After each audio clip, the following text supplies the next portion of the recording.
High বন্ধুরা, আজ আমরা কথা বলবো কম্পিউটার ভাইরাস সম্পর্কে।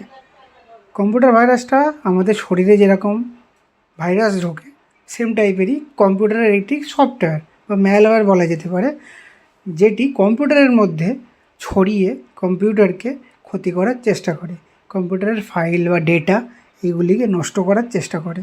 এটাই হলো কম্পিউটার ভাইরাস। ভাইরাস কীভাবে কাজ করে?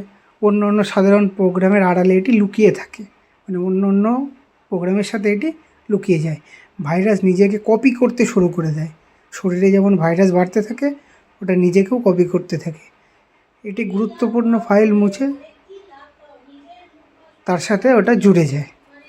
ভাইরাসের প্রধান প্রকারভেদ দুটি, এক বুট সেক্টর ভাইরাস, কম্পিউটারের হার্ড ডিস্কের বুট সেক্টর নষ্ট করে দেয়, আর একটা মাইক্রো ভাইরাস, এমএস ওয়ার্ড বা এক্সেলের সাথে মাইক্রো স্ক্রিপ্টে আক্রমণ করে। এটি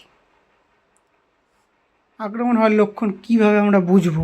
কম্পিউটার খুব ধীরগতি হয়ে যাবে, ফোল্ডার ফাইলের নাম আপনি খুঁজে পাবেন না, উল্টোপাল্টা পপ আপ আসতে থাকবে, তারপরে সফটওয়্যারগুলি বন্ধ হয়ে যাবে, হঠাৎ করে নষ্ট হয়ে যাবে, ক্র্যাক হয়ে যাবে। এর থেকেই বুঝতে হবে যে কম্পিউটারে ভাইরাসের আক্রমণ হয়েছে। বাঁচার উপায় কী? সবসময় অ্যান্টিভাইরাস ইউজ করতে হবে। কখনও কোনো পেন ড্রাইভ ব্যবহার করার আগে সেটাকে স্ক্যান করতে হবে, এবং অপরিচিত বা সন্দেহজনক কোনো মেল, SMS এগুলোকে খুললে হবে না বা ওপেন করা যাবে না, বা লিঙ্ক ওপেন করলে হবে না। তো এইগুলোর থেকে আমরা যদি বেঁচে থাকতে পারি, তাহলে কম্পিউটার ভাইরাস থেকে আমরা বাঁচতে পারবো।